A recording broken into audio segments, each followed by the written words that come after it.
Kaya lang yung mga corrupt na mga kongresista lalo na at mga senador, ginagamit 'yan pang vote buying o kaya pampa-ano ho, pampalubag-loob, 'no, pangregalo dun sa mga supporters nila noon. Tapos yung mga hirap sa buhay na mga dapat makatanggap, dahil hindi sila yung binoto, magdusa kayo. Masilaw kayo, pumanig kayo sa'min, next time na may bigayan, kayo naman, 'di ba? Pero importante po rito, nakakarating po sa mga tao naman 'yon, 'di ba? Pambihira si Sarah. Mabuti pa kasi yung mga ayuda natin kasi 'yun china-channel nila sa DSWD, 'di ba? Eto, talagang lahat, 'di ba? Gustong gawin ng OVP ni Sarah, lahat ng trabaho niyo. Kulang na lang nga pati trabahong DFA, hindi mukha ngang gano'n, pati trabahong DFA, 'di ba? May mga courtesy visits din sa kanya, eh. Parang as if naman may bearing kung ano yung mapagkakasunduan nila doon ng mga foreign dignitaries na pumupunta sa kanya. So, going back, napakalabo ho na ikokonekta nila itong, confidential funds diyan sa poverty alleviation, 'di ba? Para lamang simply to justify na hindi po dapat siyang ma-impeach. Talaga lang, ha, 'di ba? Excuse me. Oh, sabi nga rito, si VP Sara ba si Mary Grace? House Blue Ribbon Panel details plunder case in confidential funds misuse. The House Committee on Good Government, blah, blah, blah, ito sinachua, pinag-uusapan po rito is the 612.5 million in confidential funds under Vice President Sara Duterte's leadership daw po dyan sa OVP at sa DepEd. Okay, so ito na ngayon yung mga hinighlight nila kasama rin si Congresswoman Beatrix Luistro. Hmm. Teka nga.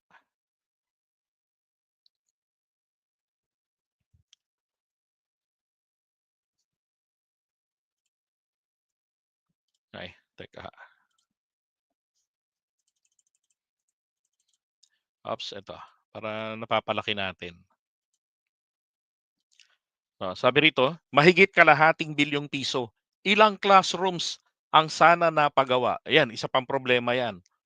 Diba? Bakit binabahaan din ang budget ng DepEd? Kasi hindi naman nila nagagamit eh. Bakit bibigyan mo pa?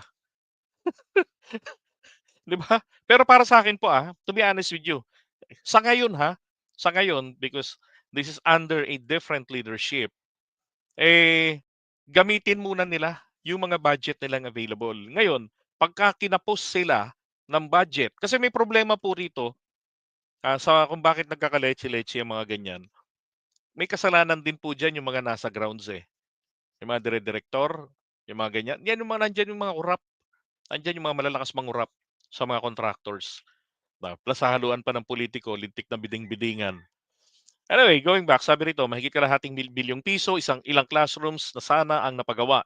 Ilang libro at laptops ang nabili gamit ang perang ito. Ilang feeding programs ang maaaring naisagawa. Sabi ni Luistro.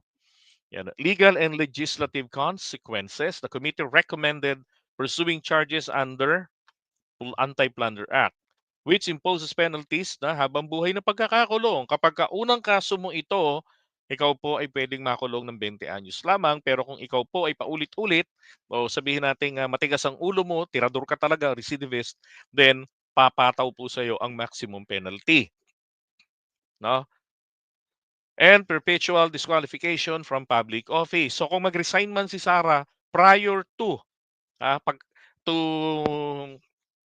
um, Senate convening as the impeachment court, then katulad ng ibang ginawa ng mga na-impeach, kasi nagkaroon tayo ng mga impeachment, kung doon nagkakamali doon, isa ang completed kay Corona, tapos etong kay ERAP, it was abandoned by the prosecution team at nag-EDSA-EDSA. Tapos eto naman pong iba ay nagsipag-resign pagkatapos formally, symbolically, akusahan ng Kongreso. Tapos hindi na nila hinintay na mag-convene ang Senado bilang impeachment court. Okay? Pero dito po siya madidisgrasya. perpetual disqualification. Mabagal man po ang sistema ng batas natin, ang paghuhukom. Pero ang tanong, boboto ka ba ng may akusasyon laban sa kanya bilang isang mandarambong ng kaban ng bayan? Sobra na hong kabobohan yun pag ang sagot ay yes.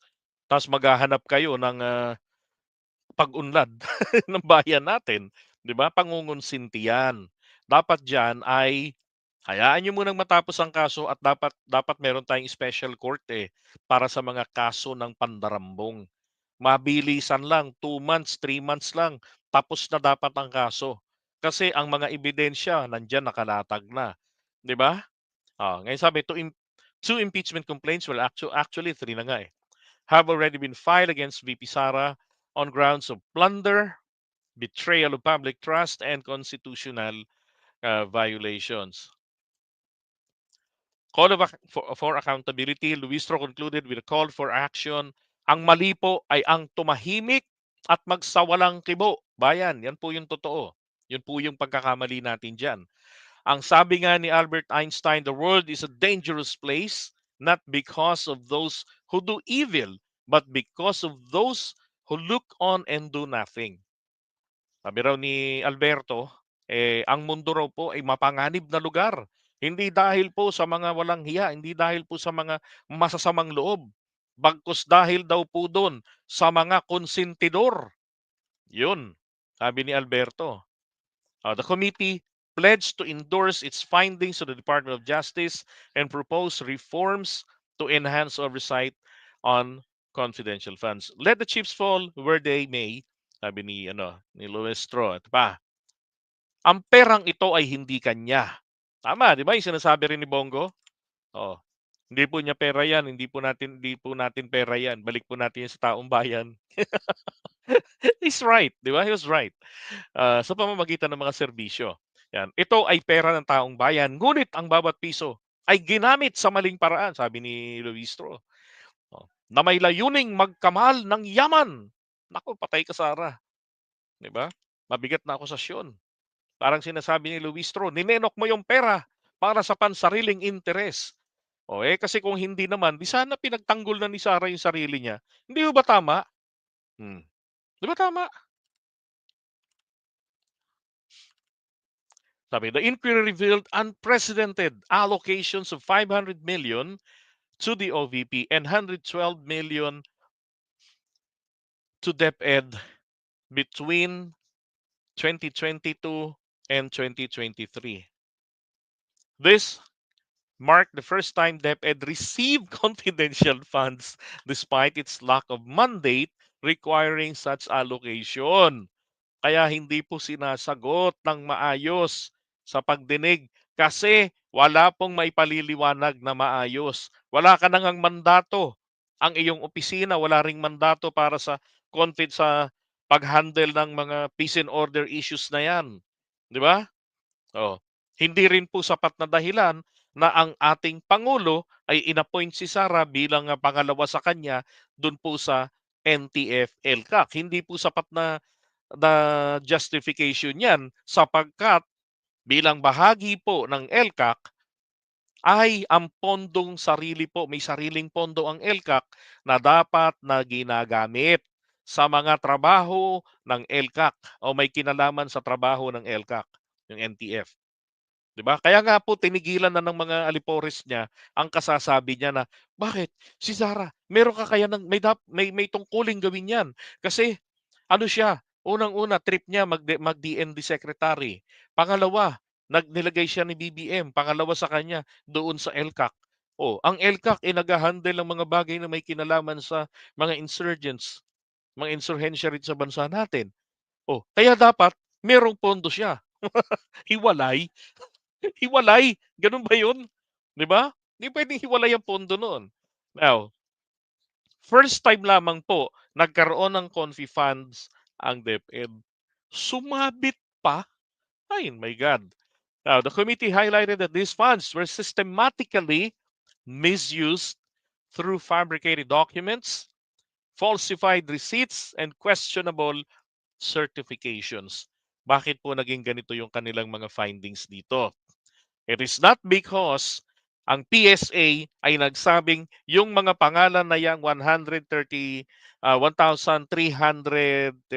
yata yun, na mga nakapangalan doon ay walang birth records. Si Mary Grace Piatos ay walang birth records. It's not because of that. Okay, not because of that.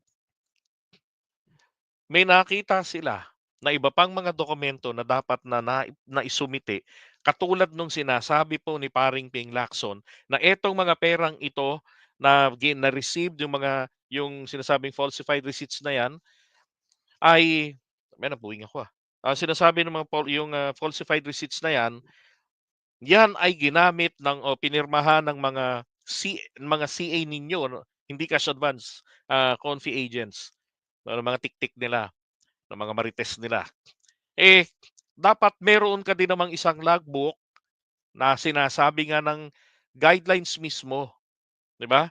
Na dapat meron ka pa ring isang lagayan ng mga pangalan para na-identify sino-sino ang mga damuho na tumanggap ng confidential funds, ng mga payments, oh, for information, yung purchase of information.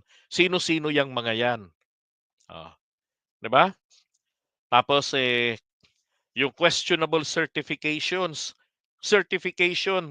na inisyu ng mga DND na successful yung aming isinagawa na tawag dito na youth summit. Pero sabi nila, hindi namin alam na ganyan ang gagawin nila. Kung alam lang namin na yung aming certification na ito'y successful na nakandak, ay gagamitin nila pang justify ng paggastos nila ng CF nila na hindi naman kami binabaan, hindi naman kami ginamitan. Oh, 'di ba? Ang ginawa lang naman kasi po ng AFP, nakipag-coordinate sa DepEd. Okay? Nakipag-coordinate. Ang ginawa naman po ngayon ng DepEd, pumapel na gumastos daw sila roon ng confidential funds kasi para masiguro na yung pagdadausan ng camping ng mga kabataan ng Youth Summit, hindi naman camping, ng Youth Summit nila ay siguradong walang mga kalabang mga NFAs. Ayos. 'Di ba? Hindi mapapahamak. Putragis, mga sundalo yung nagkakandak niyan. Sila yung mga magbabantay doon sa mga kabataan. Ano ang papel ninyo roon? Yung mga yan may sarili rin po yung intel. Mas expert pa kaysa sa mga hawak ni Sarah. Ang tanong, sino nag-training? Saan nanggaling yung mga tiktik ni Sarah? 'Di ba? Na ginamit kuno nila doon sa mga youth summit na 'yan. Oh. At saka bakit wala po silang naipo-produce na mga dokumento? 'Di ba? Ito yung sinasabi dito, documents bearing the name Mary Grace Piatos, an individual untraceable. Kasi nga ito ay code name. Pero sino ang may-ari ng code name? 'Yun ang hindi po nila naipo-produce. Another thing na ginawa pa nila rito, mga kapatid, ito pong kailangan po nabibigyan nila ng mga dokumento ay ang mga binabanggit doon sa guidelines na merong tinatawag po na oversight powers. Yung mga tao, mga opisina na may karapatan base sa guidelines na magbusisi ng confidential information. Sino yon? Ang Pangulo ng Pilipinas, ang Speaker of the House, si Martin Romualdez, and then etong si Senate President. Pero nung naghihiring na po ang Kongreso, bakit kinailangan pang manghingi via jusis tecum or jusis take home? Kung ika nga, para madali lang tandaan. 'Di ba? Yung isa kasi jusis ad testificandum ang ino-order nila para mag-testify yung papupuntahin nilang tao. Pag dokumento is jusis ad tecum, take home, kaya gano'n. Okay? So, humingi pa sila sa COA. Ang respond po diyan ni Sarah, ang kanyang response ay, "Hindi nga namin alam kung ano, paano ibinigay ng COA yung mga acknowledgement receipts, mga dokumento diyan po sa, house." Dapat po ang sagot niya, "Ba't pa kayo nanghihingi? Pa-Jesus-Jesus Justicum pa kayo, eh, binigyan namin kayo ng kopya. Nag-liquidate kami sa kanila, binigyan namin kayo ng kopya. Ano hinihingian niyo 'yan? Yung binigay namin, yun ang ilabas niyo." 'Di ba dapat gano'n po? Oh, kasi obligasyon nila bigyan po ang Kongreso, si Speaker Martin, oh, bigyan. Si Senate President, si PBBM bigyan. Eh, wala, eh. Yun ang problema nila, eh. Oh, siyempre hindi po 'yan kayang unawain ng mga DDS. Pero 'yan po yung katotohanan. At siyempre rin po, dahil po diyan, eh, galit na po sila ngayon diyan po kay ano, kay Senator kay paring Senator Ping Lacson, 'di ba? Kasi ang linaw-linaw ng paliwanag niya rito, oh. Kung paano Oh, ito nililiquidate yung yung procedure. halimbawa sa law enforcement, nanggaling ako sa PNP, okay, sa armed forces, yung isa pang intelligence agencies natin. Pagkapag gagastusin mo yung intelligence fund, ang pinaka-liquidating instrument yan, sa abot na aking nalalaman, magsasabit ka ng intelligence project na kung saan nakadetalye doon yung pagkakagastusan. Dangan nga lang, sealed envelope yan eh. Dahil nga baka kasi yung confidentiality noong yung nature ng pag-disburse mo ng pondo. Okay, tanong ngayon, Senator Ping, paring Ping. Yung sealed envelope na yan, 'di ba pwedeng buksan? Siyempre mabubuksan 'yan, 'di ba? Nung nag-o-audit, nung auditor. Nasaan ang auditor? Taga-COA. Eh, bakit kailangang may kopya rin na bigyan ng kopya etong mga ano, 'tong, iba na merong, oversight powers? Yung bang may oversight powers, makakapag-double check ba 'yan kung hindi nila puwedeng buksan yang sealed envelope? Siyempre puwede nilang buksan para nga masiguro nila, 'di ba? Check and balance po ang prinsipyong ginamit do'n. Oh, hindi po ibig sabihin, eh, ginawa yung guidelines na 'yan laban kay Sara, hindi po.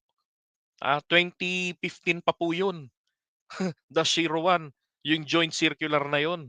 Oh, wala pang Sara Duterte nun sa national politics. Meron na nun. Ang ginagamit niya dyan, puro mga code o kaya aliases, Oh, na kaya kung Mary saan Grace madidisperse. Piatos. Pero Maka-alias Yan, yung mga DDS hanggang dun lang yan sa yung ginagamit nga diyan ay mga code names, mga aliases. Hanggang diyan lang po ang putol ng mga DDS, pero may karugtong po. Oh, tignan niyo ha, may karugtong mga 'yun. code o kaya aliases, Oh, na kaya kung si Mary saan Grace madidisperse. Piatos. Pero Maka-alias si Mary meron Grace ding Piatos. paper trail yun pagka inaudit na, na kung saan sino ba tong alias Joe, Oo. alias Pedro, sino yan? Meron ding nakapalob na ganyan. At kung hindi approve yung intelligence project na sinabit ng isang intelligence unit o intelligence agency, hindi valid, hindi pwedeng mag-release ng intelligence fund.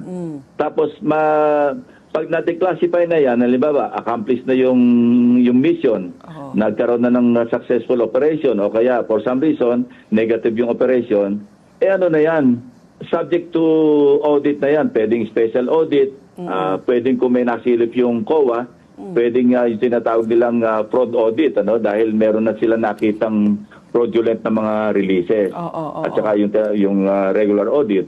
May mga prosesong sinusunod. Ngayon, sino ba talaga yung may mandate para mag-audit? Maliwanag, yung Commission on Audit.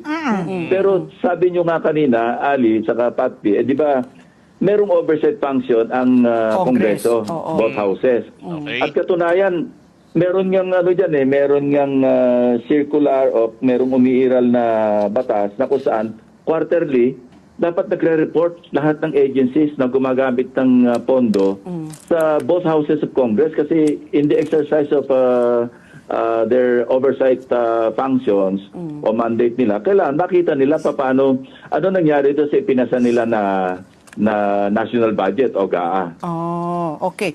Isa pa yan, tungkol dyan po sa Okay, so maliwanag. Ang tanong, nagre-report ba sila every 3 months, 'di ba? Oo. Siyempre, yung dun sa DepEd, ang tanong, nagre-report ba sila? Kasi yung sa 125, dun sa OVP, walang report-report na yon kasi fourth quarter yun ni-release eh. Ang nakakatawa lang kasi dun, bakit may mga liquidation, may mga ano raw, may mga acknowledgement receipts na wala pang nire-release na pondo ng CF, may petsa na. Ay nako, yun yung pinunan ni Rods Gutierrez eh, 'di ba? Ni Congressman Rods Gutierrez. Anyway, so balikan natin 'to. Sabi nito, rapid fund disbursement. The OVP disbursed 125 million in just 11 days. Yan. While DepEd reported geographically impossible disbursements of the same day across distant locations. Hala. Ang SDO ng DepEd ay parang marunong mag-teleport. Nag-disburse ng pera mula Apari hanggang Sulu sa iisang araw. Wow! Paano ho nangyari yun? 'Di ba? So ibig sabihin, winidraw nila yung pera dito. Hindi ho kaya posible ho nangyari dito, withdraw deposit sa sariling account. Tama? Tapos, the same day, pinadala rin bank transfer din kaya, ganun. Yun lang ho kasi talaga ang uubra doon. O kaya naman, isa pang ano rito, eh, merong mga ano, merong mga special disbursing officer, pero alam ko isa lang yan eh. So ito hong special disbursing officer ng DepEd, ang ginawa po, pagkagapunta po ng Apari, 'di ba? Nilibot na yung iba't ibang lugar ng DepEd. Ng buhay pa. Imposible rin ho yung mangyari sa loob lang ng isang araw. Hmm. O baka naman ho kasi sa reporting lang talaga nakalagay na sa loob ng isang araw, pinadala rito, pinadala rito, pinadala rito, pinadala rito. This is to show how efficient ang mga tao ni Sarah magtrabaho. Ayos. Eto na nga lang 125 million, 'di ba? Sabi ko nga wala naman akong problema diyan, bakit 11 days lang niya nagamit. Okay lang po 'yan, walang problema diyan. Oh, ang problema lang rito pala, yung ano yung mga pinagamitan, sila tree planting, 'yan yun eh. Tapos nagkatuklas-tuklasan, pati pala DepEd, naku may kalokohan rin. Fabricated certifications, yan, signed under oath by VP Sara, attested on lawful use of funds, but were found to rely on falsified reports. Patay ka Sara. So ibig sabihin, pinirmahan niya, alam niya kung ano yung kanyang ginagawa. Abogada siya. 'Di ba? Matatagal niya ng mga tauhan yan sa Davao City pa. Oh, hindi siya lolokohin ng mga yan. 'Di ba? Tapos ang sabi niya, hindi ko pa naman nakita yung mga ARs na yan. Wow. Hanep. Unexplained expenses, 53 million was reportedly spent on safe houses without supporting evidences. Kahit na po may pruweba na ginamit 'yan sa mga safe houses, dapat po may mga kopya po 'yan ng mga ano, ng mga official receipts sapagkat po ito hong confidential funds na 'to na subject sa full audit, and when we say full audit, dapat po si auditor hindi po gagamit ng bolang kristal, 'di ba? Na maglalagay diyan ng, "Aba, baby, bobo, putragis bahala na raw tayo. Hanapin natin ang detalye kung saan po pinatira, saan po yung mga safe houses na yan." Hindi po dapat manghula ang auditor. Dapat 'pag tinignan niya, 53 million, okay, ginamit sa safe houses. Hindi naman niya po hahanapin sino yung pinatira dun, eh. Hahanapin lang ni auditor, saan ito matatagpuan. O baka naman ngayon po in the making pa, 'di ba? Baka in the making pa yung safe houses documents. Pati ba naman safe house sa inyong report sa inyong liquidation sa CA, kinonfidential nyo pa rin? Oh my God! So, hindi naman po kaya ano eh, kaya they took literally the term confidential, 'di ba? Per se. That pag confidential, lahat, everything about this, about the confidential funds is confidential. Ito pa, impact on public trust. Luistro underscored the broader implication of the scandal, noting that the misuse of over 612 million deprived public school students and teachers of vital resources. Diba? Loko tong mga to eh. Sila pa yung ano eh, sila pa yung masyadong iyakin. So, ngayon, sa mga yan po, 'di ba? Ano ho ang depensa nila? Wala. Inamin pa nga ng mga alagad ni Sarah. Kaya nauwi po tayo roon sa drama. Eh, nakita niyo lang itsura ni Sarah nung nandun, nung bago bago bumigay si Gina Acosta. Nakakaawa yung matanda talaga. Ako naniniwala ako walang alam na sabi kasi ni Gina Acosta na iba yung confidential funds. Well, key points here. Sinabi niya iba yung aware siya sa confidential funds. They have used confidential funds in Davao City. Tapos iba ang confidential funds dito sa national, dito sa OVP. Bakit po magkakaiba 'yun, 'di ba? O baka naman kasi may kakaibang ginagawa ngayon. O na-withdraw niya yung pera, na-cash out, tapos inutos ni Sarah ibigay mo do'n sa chief security natin. Sus Mariosep, biruin mo 125 million. Nakakaawa po si ano, Gina Acosta. Makukulong si Gina Acosta. Posible ho siyang makulong ng habang-buhay din. Because that's plunder, 'di ba? Kasi hindi man po nila ito binulsa na sabihin mo para sa kanilang kapakinabangan, pero ano ang nangyari dun sa pera, 'di ba? Yung misappropriation nito, dun magfo-fall yan, eh. Isipin mo 'no, 'di ka na nga nagkamalang yaman doon, nakulong ka pa, makalusot ka man doon sa plunder, babagsak ka naman doon sa ano, sa Anti-Graft and Corrupt Practices Law. Wala ka ring kawala. So, dahil meron siyang amo, ang pinaka-perfect way lang po talaga niyang magawa is to cooperate with the authorities. Nag-iimbestiga nito, 'di ba? Kaya dinaan na tayo sa pa-victim na rin nangyari kay Zuleika. Tapos hindi naman umubra. Putragis gano'n-gano'n lang, eh, 'no? Sino ba naman naalala ko Zuleika Lopez, eh, si attorney, 'no, cute-cute pa naman nun. Papaanong mangyayari po ano ibig sabihin, ano ho ang national significance ni ano, ni Zuleika, 'di ba? Ano, eh, mala Cory Aquino, mala Apo Lakay na makakapag-draw ng public outrage at lalabas pupunta sa kalye. Ay yung mga nagpuntahan doon sa EDSA People Power nila, 'di ba nung, latter part ng, November, lang yan binigyan nila ng pang-shopping, oh, ayun. Nung wala ng pang-shopping kasi 500, 'di ba ninakaw pa ng mga organizer yung 300, no, tapos eto namang si Maui nagyayabang, yung Maui yung bakla, 600,000 pesos daw ang ginastos niya diyan sa rally na yan. Wow! Ang yaman! Yumaman si akla, ah. Ay naku, Mimal Mauer ba? Ay naku. Iniwanan na rin yung mga nagra-rally ron at nag-Japan-Japan na ngayon, 'di ba? Hindi, umiwas lang yun sa demanda. Kasi nga 'di ba, ipatatawag na sila sa Senado, tapos may kaso na sila, ako patay. Yari sila. Okay, so iwan na po natin ito. Kaya ang tanong po dito ay, ngayon ninyo sabihin na kasi kayo ring mga ano, yung mga DDS din, eh, mga enablers nila, eh. Hindi rin naman kayang ipaliwanag 'yan, eh. Kasi unang-una, ang dapat magpaliwanag dito ng buong ayos ang Vice President natin, yung kanyang mga opisyales. Eh, naknamputya nung tinanong na ron sina Fajardo, tinanong yung isa pa, yung lalaki, 'di ba? Sila Gina Acosta, sila Zuleika Lopez. Eh, lahat sila, eh, nilalaglag nila si Sara, eh, na, literal na kulang na lang sabihin, "Eh, inutusan kasi kami, inutusan kasi ikaw, eh." O 'di ikaw tatanggi mo 'yan, "Uy, wala akong alam diyan, pero tumatanggi ba?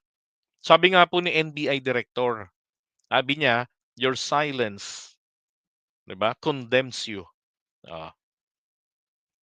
Ngayon pagdating po ng sana umusad yang impeachment na 'yan maging totoo, eh, gawin pa rin kaya 'yan ni Sara?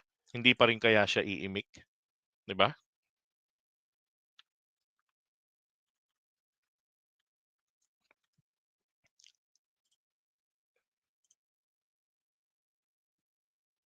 Mm. Yeah, correct. Wala po talagang inabot. Sinabi nila 'yan, eh. Puwede niyo namang mapanood 'yan, eh, sa mga ano, sa YouTube. Hanapin niyo lang 'yan, makikita niyo ro'n.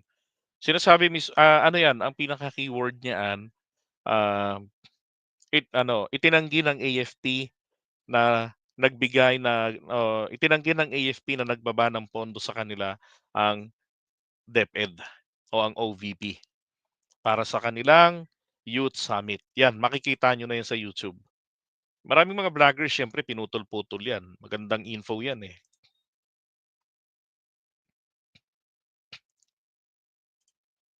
That's correct, 'di ba? This is an act of God kung tutuusin. Eh, maging yung mga tirada-tirada na nga lang sa PhilHealth ngayon, naku, yung mga fake news nila, lalo lang sila nababaliktad. Lusot na ba sa ICC 'pag may kaso na sa Pinas? Hindi po. Hindi po naman lusot.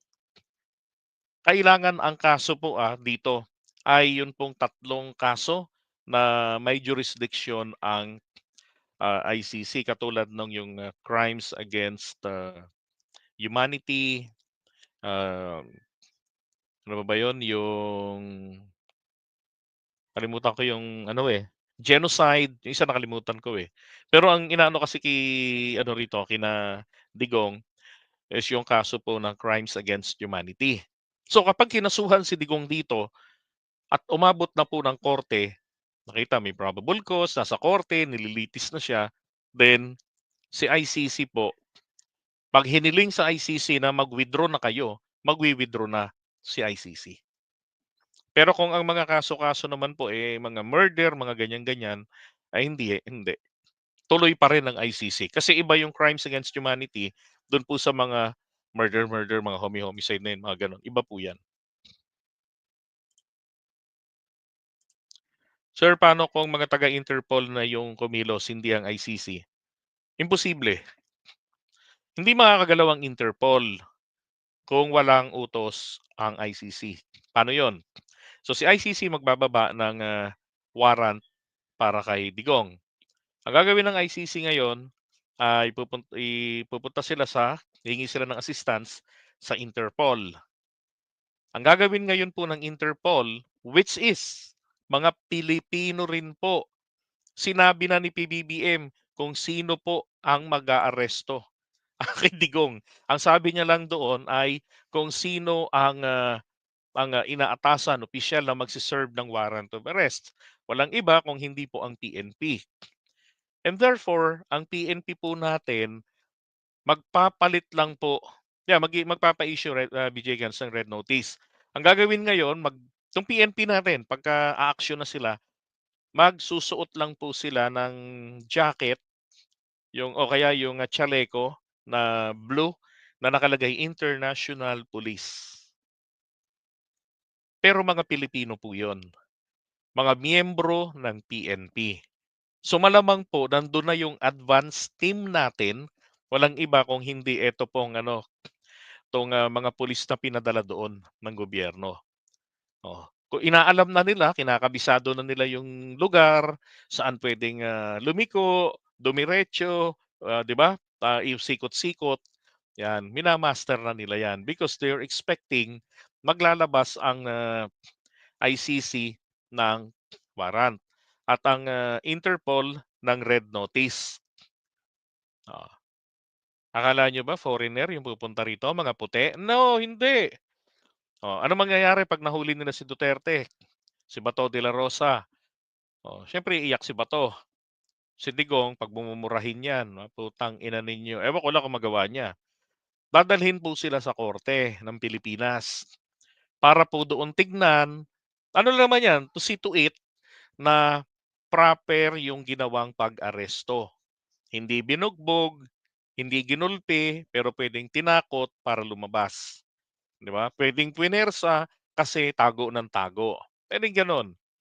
Ngayon, ang gagawin ng korte ro'n, kumbaga ire-recognize ng korte natin na naharap na rito at free to go na. I-take home nyo na si Digong, yung dalawa. Kung sino-sino ba yung ibang kasama, i-take home nyo na. Bakit po?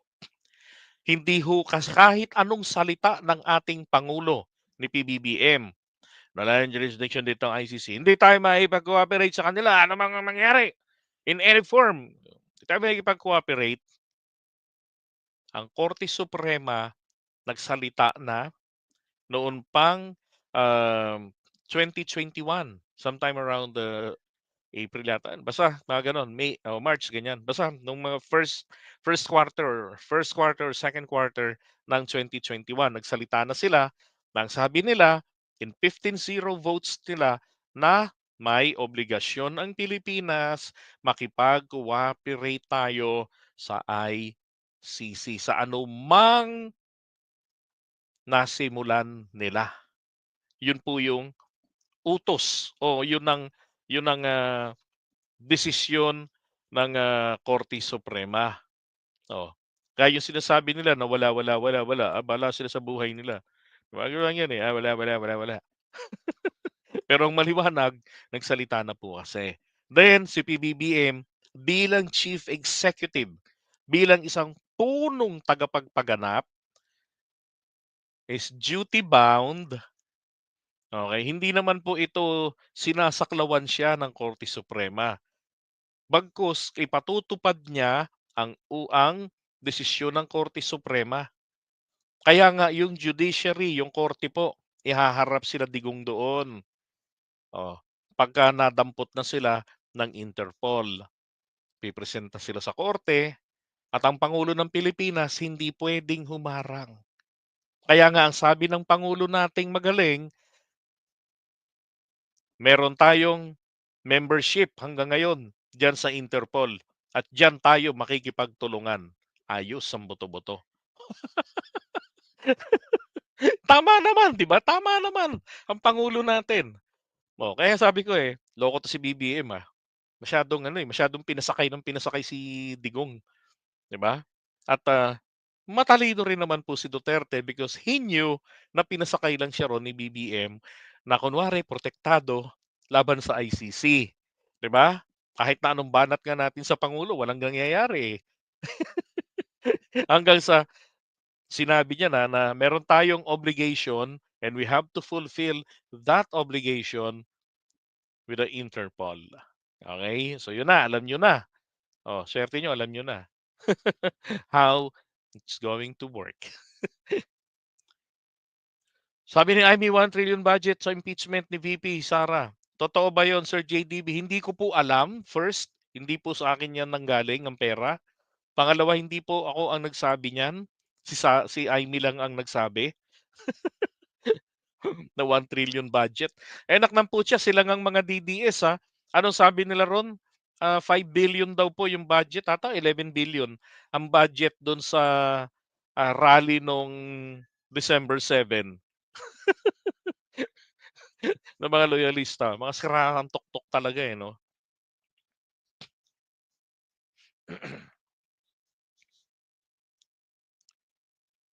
Suspend Sara. Si Ombudsman lang po makakapag-suspend yan kay Sara. Then impeach, then file additional charges, make sure that Duterte will be left bankrupt, broken in jail. Yung ang problema kay Cielo di ba? Praning palagi Alright, thank you. Okay, pag-usapan naman natin yung susunod. Ah, lo, ba't napunta agad to dyan si Doc Willie Ong?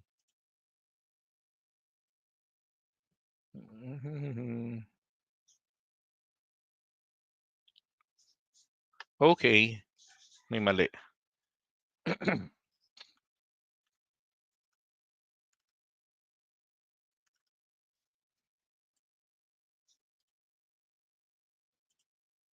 Okay, so ito.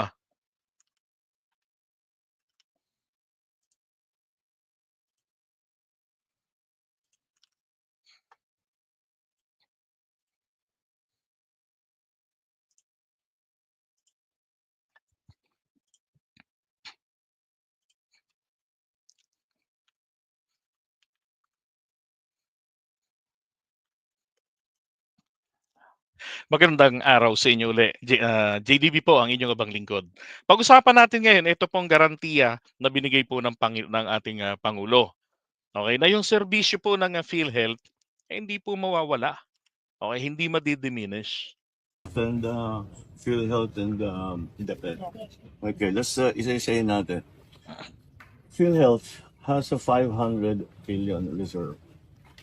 And the cost of to provide their services in 1 year is less than 100 billion. So their budget actually for expenditure is in the 260 billion, is in 100 and plus billion. So meron pa ring reserve. That's why I know na naaabala ang tao because bakit natin binawasan? Dahil ang katotohanan diyan ay kung tignan ninyo, kaya binawi ng Department of Finance yung ilang 89.9 billion pesos po yun. reserve na naman doon na naiwan dahil hindi nagamit yun ng ilang taon. In other words, the PhilHealth has sufficient budget to do all of the things that they want to do. So let's go back the last 2 years. Kung titignan ninyo, ang services na binibigay, ang mga treatment na binabayaran ngayon. Gusto ko lang pong linawin yun pong sinasabi nila na yung 90 billion, yun po yung 89.9 billion na binawi po ng Department of Finance. Bakit po binawi yan ng Department of Finance? Unang-una, hindi po yan pera ng PhilHealth. Okay? Hindi yan pondo ng PhilHealth. Alright? Hindi po yan na original na inilaan para sa PhilHealth na bilang pondo. Yan po ay para magamit nila kung sakali po silang kapusin. Okay? Ngayon, dahil hindi nga po, ito yung sinasabi nila, magtatapos na yung taon, napakarami ninyo ng pera, kasi po, napakahusay po ng presidente ng PhilHealth. Paano ko nasabing napakahusay? Hindi nga sila kinakapos ng pera eh. Lumalangoy sila sa pera. Umaamin pa na kami ay nagsuswimming sa pera. Sanay siya sa investments and I really love it. Sapagkat iyan po ay isang korporasyon. Okay, korporasyon, ibig sabihin, may sariling paa, may sariling buhay. Kailangan sariling sikap para magpatuloy ang buhay. Katulad po ng PCSO, katulad po ng Ports Authority natin, ng PPA, na hindi po sila kumukuha ng pera asa ng asa sa kabangyaman ng gobyerno. Okay, bagamat meron kasing provision ang PhilHealth naman na kailangan may bahagi sila sa buwis. Kaya yun po yung aking kinokontra dito. Ang purpose doon para mawalan na ng karapatan na mag-question pa sa Korte Suprema ang mga praning. Kasi ang kino-question po nila is the entire GAA. Ang may problema sa kanilang paningin at sa aking paningin, yun pong pagkait ng kahit piso man lamang na parte ng buwis sa PhilHealth sana. Na kung sana binigyan nila out of 150 billion na hinihingi nito, ginawa nilang 58 billion. Pagdating dito po ng Kongreso, pagdating dito po sa GAA, isiniro nila ang subsidy. Kailangan kasi may subsidy. Okay? Gagamitin nila sa kung saan, kailangan meron po itong subsidy. Nasa batas kasi nila yan. Nasa charter nila mismo yan. And no one is above the law, including the President himself. Hiwalay na korporasyon yan eh. Hindi pwede sabihin ng Pangulo na, as a Chief Executive, I defer the implementation of this portion of their charter. Hindi pwede yon. Okay? May sariling buhay kasi yan. Oh, na magagawa niya lang, yung mga positibo, dapat gawin ninyo ito, magkaroon kayo ng ganito, then either the board or the Congress themselves, isabatas nila ito, amyendahan nila ito. Pero hanggat walang amyenda, dapat po talaga binigyan nila yan kahit piso. Okay, kahit piso para kahit na may magsampa ng reklamo sa Korte Suprema, bakit piso lang ang ibinigay? O sabihin nila o sasabihin ng Solgen, eh ang ginawa naman nila tama naman. May bahagi sa buwis. O binigyan ng piso, galing sa buwis, 'di ba? Pupunta tayo diyan mamaya. Tapusin na natin 'to. ng PhilHealth ay nag-expand na ng husto. We are taking care of many more conditions. Okay, sabi ni Macarons, magaling si Emmanuel Ledesma. Totoo naman. O sige, itapat mo 'yan do'n sa PhilHealth president ni Duterte. O ano nangyari do'n? 'Di ba panahon niya, putragis, lugi-lugi. Anong sinabi ni Janet, ni Kumaring Janet Garin? Ang sinabi niya, nung panahon nga nung nakarang administrasyon, gumawa pa kayo ng batas. Ito nga pong RH bill, 'di ba, naging batas gustong-gusto ko nga 'yun no'n, eh. Ang problema ro'n sa batas na 'yun, putragis na 'yan, sila mismo hindi nila maipatupad. At tapos ang matindi ro'n, yung paniningil doon sa mga premium palaki ng palaki. Oh, wala silang magawa kung hindi i-defer ng i-defer ni Duterte yung payment, yung premium. Pero ang tanong, nalusaw ba PhilHealth? Hindi nalusaw ang PhilHealth, 'di ba? Sabi ni yung reproductive health po. 'Yun. 'Di ba panahon ni Duterte, sabi nga rin ni Janet Garin, meron nga diyan presidente ng PhilHealth nakatira sa hotel. Shit, wala ka bang bahay? Bakit sa hotel ka nakatira? Di ka ba pwedeng mag-apartment? Magkano ang bayad sa hotel, 'di ba? Kaya ho maraming GOCC ang gobyerno noon na mga naitaguyod ng mga naunang presidente at nagkabangka-bangkarote nung panahon ni Cory, 'di ba? Tapos naibentang tuluyan na dahil nakatakda nung panahon ni Cory noon na itong mga government-owned and controlled corporations na nagkakalugi-lugi, nalugi, ay ibibenta na sa pribado. At ang takdang petsa panahon ni Ramos. Then si Ramos he could do anything at all kasi naitakda na 'yon.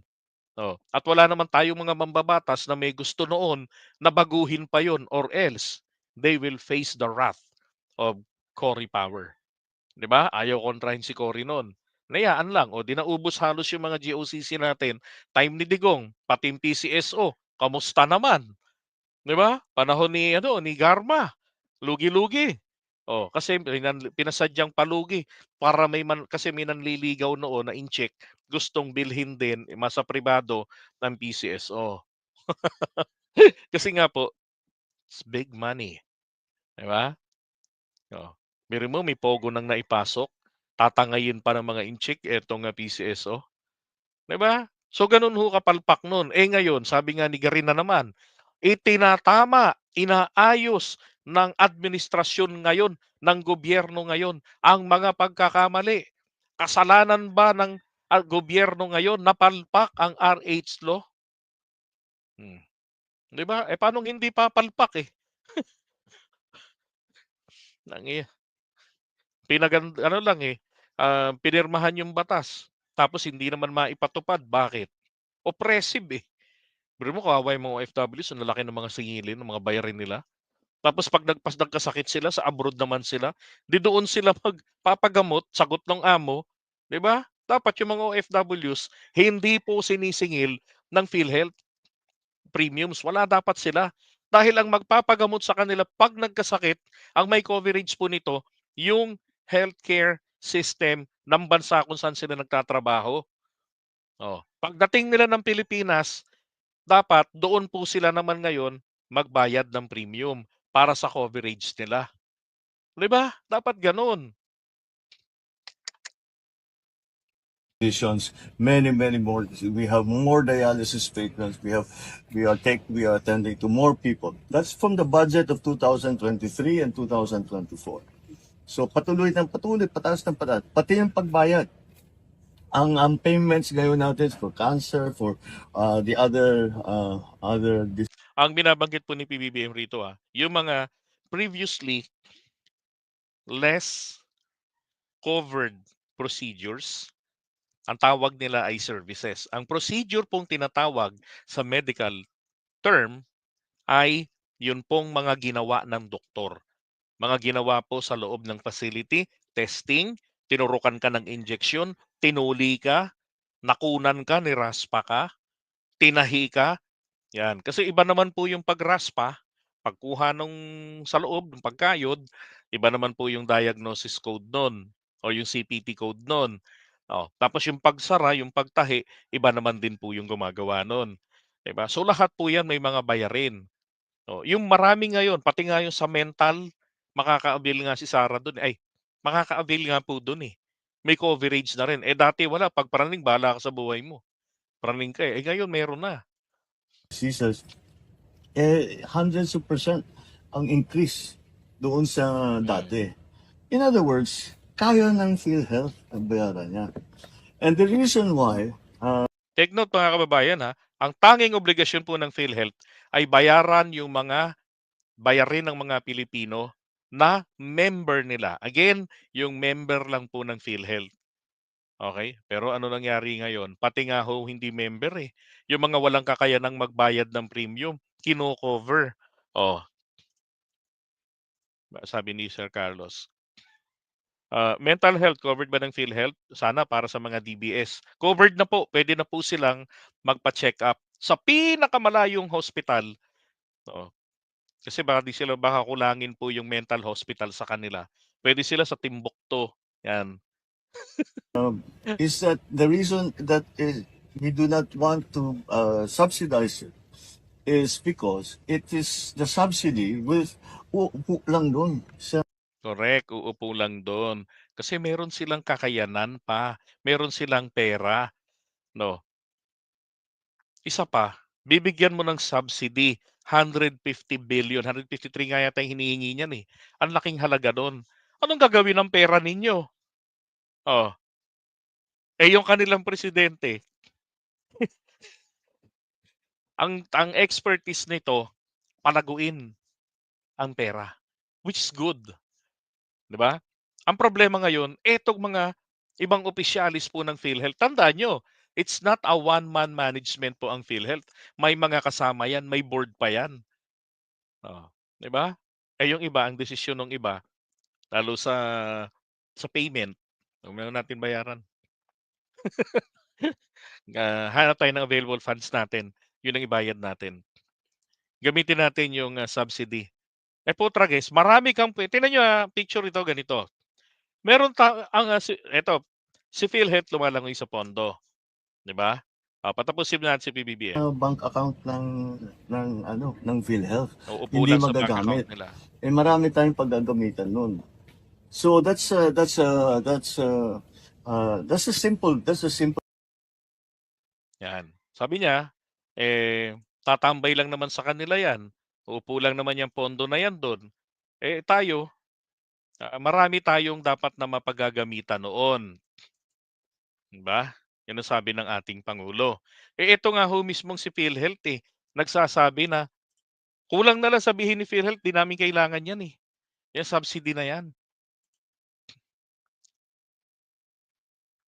Ito. In relation to the bicameral, dear members of PhilHealth, in relation to the bicameral conference committee's recent decision not to provide PhilHealth with government subsidy for calendar year 2025, allow me to assure everyone that PhilHealth will continue to pay for the health benefits of all Filipinos, with or without government subsidy. With It's or our goal to without. finance the best care and benefits available. The decision of the bicameral conference committee reflects its wisdom. The BICAM understands PhilHealth's capacity to continue managing the National Health Insurance Program given its surplus funds. Our financial position is strong and sufficient to sustain our operations, with a total of 281 billion in reserves and 150 billion pesos in surplus funds as of October 2024. On the other hand, our investment portfolio as of November 2024 already reached 489 billion pesos. We shall do better to provide reasons for the provision of government subsidies, which are vital to ensuring long-term improvements. We are deeply aware of the impact healthcare costs have on Filipino families, and we remain dedicated to enhancing our benefit packages and reducing out-of-pocket expenses so that every patient feels the security of their health insurance. Rest assured, all PhilHealth benefits will continue to be paid and will even improve. PhilHealth stands with every Filipino in our shared goal of achieving universal health coverage and a healthcare system that you can always trust and rely on. Together, we will overcome these challenges and continue to strengthen our commitment to your health and well-being. Okay. Di ba maliwanag? With or without. Meron o wala. Sabi niya, tuloy kami. Sinisiguro ko sa inyo na yung mga bayarin ninyo, magkasakit kayo, yung mga bayarin sa mga ospital ay mababayaran ng PhilHealth. Hindi kayo mag-out of pocket. Bakit? Eh kasi meron tayong malasakit center. Ito na naman tayo eh. With or without malasakit center, it's just only a room. 'Di ba? A one-stop shop room only, 'di ba? Dati namang may mga PhilHealth po ang mga ospital na pinupuntahan natin.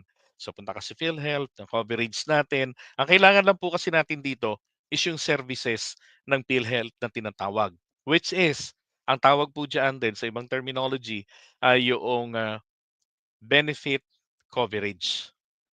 Gaano yung percentage ng coverage sa isang procedure, 'di ba? Kung ikaw ay nanganak, magkano kino-cover nila? 19,000. Oh, yung ganyan. Magkano yung panganganak sa private hospital? 50,000. O eh bakit doon ka nanganak? 'Di ba? Alam ka namang i-cover yan ng 50,000, 'di ba? So syempre yung patient responsibility doon ay ano, yung sobra. Sagot mo na 'yon. Oh. Mamaya mapapaliwanag ko yun sa inyo, may mababanggit pa tayo ritong COB or Coordination of Benefits. Isa-isahin lang natin para marami kayong maintindihan. Now, yung teka ha, natin muna. Nasaan na yun? Okay, so sabi po ni PBBM, ito nga, Marcos says PhilHealth has enough funds despite zero subsidy. Okay, so yun ang sinabi ng Pangulo natin. Totoo naman. Kasi mas paniwalaan natin yung taga PhilHealth. Bakit po? Eh, ulo po nila gugulong pagka nagsisinungaling sila. Humarap na yan sa Kongreso. Di ba? Sa isang committee na walang hiya, record holder po yung kung tutuusin yata sa buong mundo na press conference lang sana na nauwi po sa halos 6 na oras na press con or press briefing. Ngayon, nagngangagal naman itong si Kumaring Cielo Magno. Sabi niya, kung totoong may sobrang pondo ang PhilHealth, ang kailangan yung gawin, puta na inuutusan no? Palawakin yung serbisyo sa amin. Kaya dapat ini-expand nyo na yung coverage, yung counterpart coverage nyo hanggang 70% o kaya naman, i-refund nyo yung sobrang bayad namin. Sira ulo eh. Now, if you feel sobra bayad mo, di wag kang magbayad. Talk to your employer. Kung may employer ka na, wag niyo po akong kakaltasan. Magpapakamatay ako. O kaya naman i-refund daw. Ayan. Hindi niyo pwedeng kuhanin yung pondo na yan at ilagay para sa mga ayuda program ng gobyerno. Ganito po katanga ngayon. Ito pong aking hinahangaan na si Cielo Magno. Hindi po yan si Jam Magno ha. Pareho pa namang Magno, parehong madaldal, parehong magaling magpaliwanag. Pero kapag talaga naman, pagka gusto mong kumontra ng kumontra, 'di ba? Mapupunta ka na ron sa tinatawag na destructive criticism. Ayan, magpapakatanga ka na. 'Di ba? Oh. Ito, rally nila noon. Diyan to sa may tapat ng FEU sa U-Belt. PhilHealth natin, huwag nakawin. Mga gago. Bakit? Ilan ba sa inyo dyan nakakapagbayad ng premium? 'Di ba? Kung ako lang nandiyan, tatanungin ko yun, kayo po ba have you ever experienced paying your premium? Syempre, hindi ko i-Englishin. Tatagalogin ko. Sir, kayo po ba naranasan nyo bang magbayad ng inyong PhilHealth? Oh, sige po, paano po kayo nagbayad? 'Di ba? Pag sinabi ng isa, kinaltas mula sa akin trabaho. Hanggang ngayon po ba may trabaho kayo? 'Di ba? Yun po, sino may senior citizens dito? Makita ko meron. Kayo po ba, nagbayad ba kayo ng PhilHealth nyo? Okay. Hindi. Pero alam nyo meron kayong coverage. Di ba? Wala namang ninanakaw eh. Ngayon, ang narrative nila, nililipat. Sagutin natin yun maya-maya. Ito naman si Doc Willie Ong. Sabi niya, ang goal dapat daw ng PhilHealth ay magbigay ng pira ng putya Oh my God, magbigay ng pera sa members at mahihirap. Style Bongo na rin ang utak nitong si Doc Willie Ong, mga kababayan, eh. 'Di ba? Hindi ang mag-ipon ng pera para purihin kayo na, "Wow, ang galing mag-ipon at mag-invest ng PhilHealth." Mali, Doc Willie Ong. It is a corporation. It is a GOCC, government-owned and controlled corporation. Ano bang ginagawa ng corporation? May sariling buhay yan. Dapat tumayo yan sa sariling paa. Hindi sa lahat ng panahon, ang GOCC po ay umaasa na lamang sa kabangyaman ng gobyerno sapagkat ang papel ng GOCC ay maging self-sufficient para yung kanyang mandato sa kanyang existence ay magampanan niya. 'Di ba? Ang mandato ng PhilHealth ay magkaroon ng malakas na kakayanan na magkaroon ng malaking coverage sa mga serbisyo, sa mga pagbabayad sa mga bills ng mga tao, sa mga procedures na ginawa sa kanila ng mga hospital o ng mga clinics, ng mga individual na mga medical, dental and mental practitioners. Saan sila kukuha? Kailangan nilang palakihin ang kanilang kayamanan. Kailangan nilang magbenta ng atay ng balon-balunan? Hindi. Kailangan nilang mag-invest. Wala rin pala 'to, mahina rin palang kokote ni Doc Willie Ong. Ay, 'di ba? Ginagamit na rin yung poverty porn na rin ang konsepto ni Doc Willie Ong. Nagbigay pa raw ng pera sa mahihirap. Oh, December 18 lang 'yan, ha. Hmm. Sabi niya, ha, "What a healthy government-owned and controlled corporation. Dami pera. Sorry, pero mali po." Oh, mali ka talaga. Hindi bangko ang PhilHealth. Tama naman, di nga bangko. Yan ang fundamental mindset ng PhilHealth. Leadership na taliwas sa gusto ng tao. Ikaw nga baliktad, eh. Bali-balentong ka, eh. Doc Willie Ong, eh. Ah. Ito mismo, sabi ni DOH Secretary, PhilHealth needs to pay the health benefits of its members.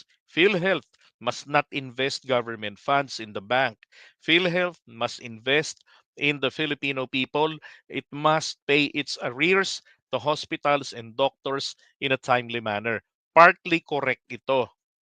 Okay? Partly correct ito, mga kababayan. What will happen? Teka, pakita ko sa inyo sources of funds dito. Alam po siya itong mga... Ito kasi si Herbosa, na-pressure ito ni Lancion, eh. Pressure to ni Lancion na magsalita. Ayun, nangopya. Kinopya yung pinagsasabi nila Lancion at saka nila ni Doc Willie Ong na puro mga kulang sa impormasyon. Oh, funding source po. Ayan ang mga sources po nila.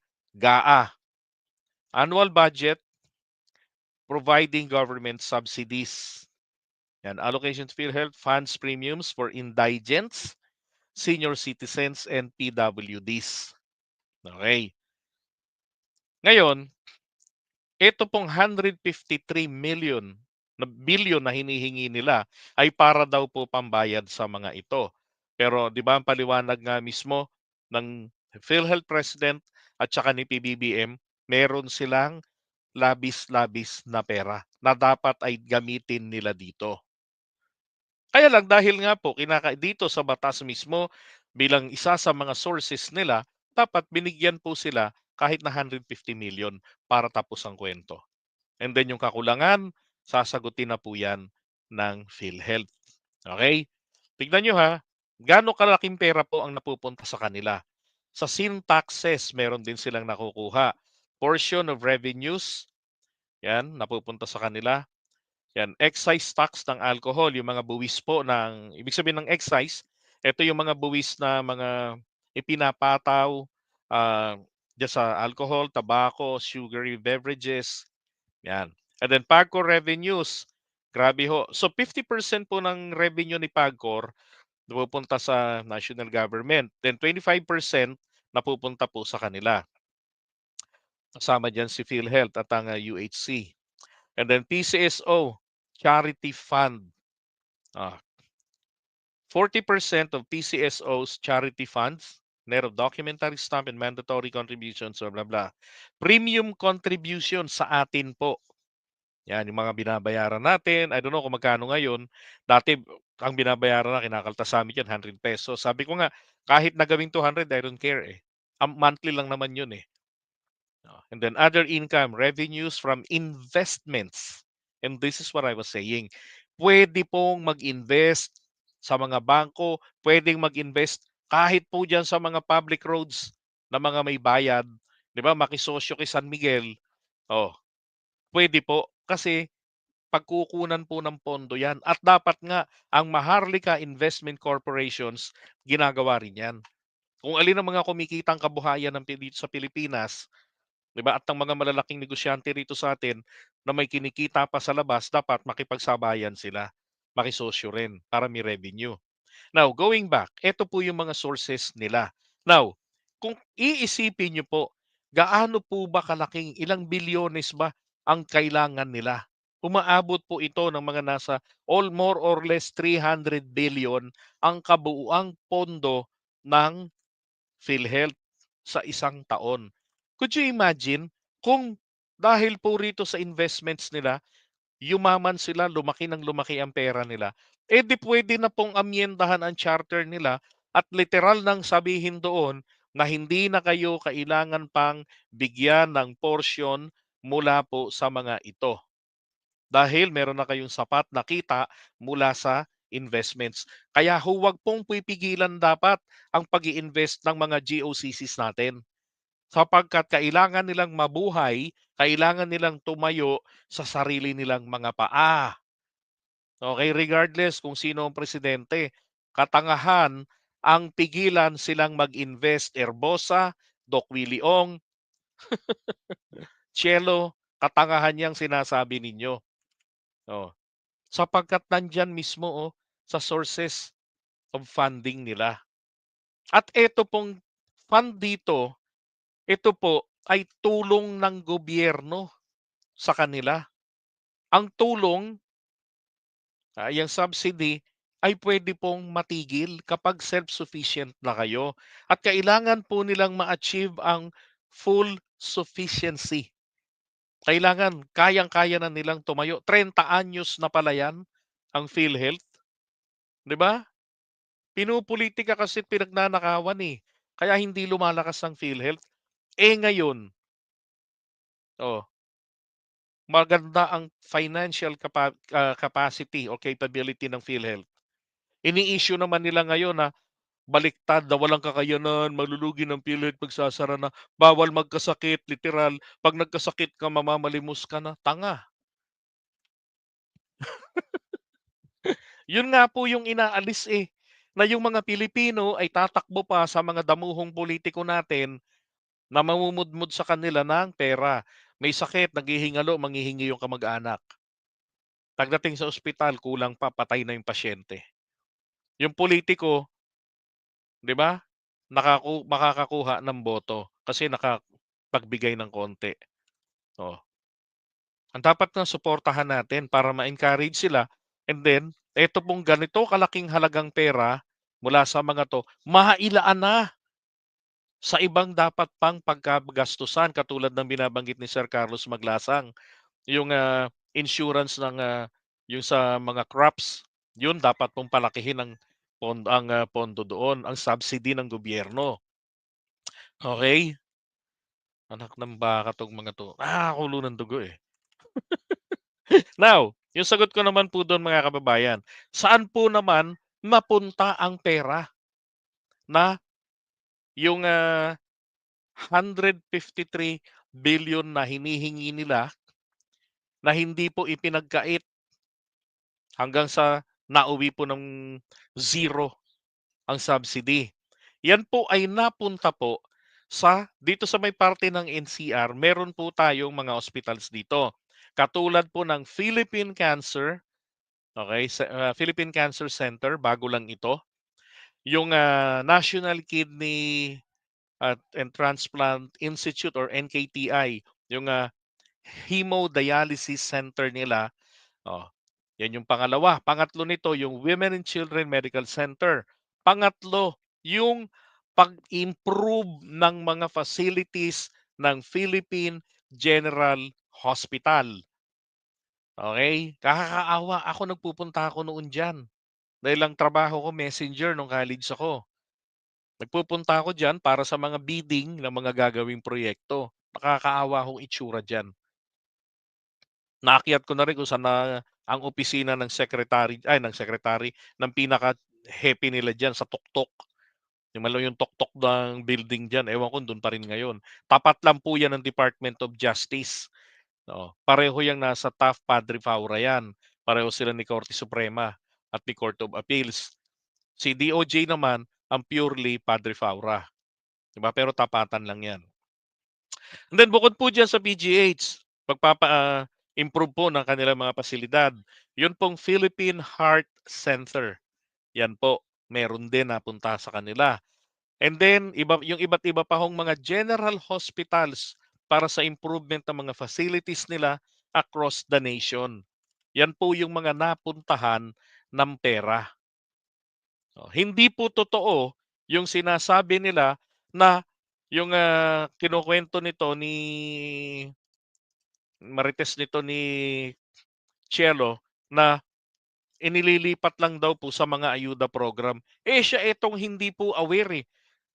Meron pa nga siyang vlog na blanco daw si PBBM sa PhilHealth. Siya yung blanco. Ang linaw kung saan napunta yung pera eh. Nandun naman, nakasulat naman yun eh. Hmm. 'Di ba? Sabi ko nga po sa inyo eh, kapag ka gusto mong manira, manira lang. Ganun lang po talaga. Yan ho yung pagkakaiba ng constructive criticism and constructive militancy. 'Di ba? Yung kanila is destructive. Hmm. Tignan nyo, Meralco, dating GOCC. 'Di ba? Ngayon, na-privatize na. Oh. 'Di ba? Nasa management po kasi yan. 'Di ba? Yung ginagawa nila, pag-uudyok na wag nang magbigay ng, yun lang naman yun eh, wag na tayong magbigay ng premium, magano na tayo, o di sige, pagka walang pambayad ng ospital ng mga Pilipino, saan kukunin ng pera? 'Di ba? Di giyera na, gulo na yan. 'Di ba? Rally-rally na naman. Ay nako. Okay? Kalokohan ng mga 'to eh. Yan ang ginarantiyahan na ng Pangulo. Mismo presidente na ng PhilHealth. Oh. Okay. Apil ako naman sa Pangulo, i-veto niya 'yan para masunod yung sinasabi ng batas. Bigyan kahit na na 150 million. Total 'pag naubos nila yung sa mga pambayad ng mga indirect. Ito po yung indirect contributions doon. Ito indirect premium, sorry. Ito po yung mga senior citizen, yung mga mga miyembro ng SK, yung mga walang kakayanan, no, yung mga covered individuals pero walang kakayanan magbayad ng premium. Yun po.